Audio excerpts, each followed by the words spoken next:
மிதுனின் நல்ல பழக்கம். அடுத்த நாள் காலை சூரியன் மெதுவாக எழுந்து வானத்தை தங்க நிறத்தில் பூசியது. பறவைகள் சீச் சீச் என்று பாடின. மலர்கள் காற்றில் மெதுவாக ஆடின. மிதுன் தனது பள்ளிப்பையை முதுகில் போட்டு புன்னகையுடன் பள்ளிக்குச் சென்றான். அவன் நடக்கும்போது, நான் இன்று யாருக்காவது உதவி செய்யப் போகிறேன் என்று மனதில் நினைத்தான். அந்த நேரத்தில் சாலையோரத்தில் ஒரு தாத்தா நின்று கொண்டிருந்தார். கையில் கைத்தடி. மெதுவாக நடக்க முடியாமல் சாலையை கடக்க தயங்கினார்.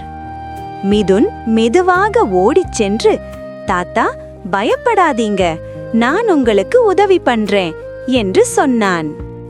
அவன் தாத்தாவின் கையை பிடித்தான். இருவரும் சேர்ந்து மெதுவாகவும் பாதுகாப்பாகவும் சாலையை கடந்து சென்றார்கள்.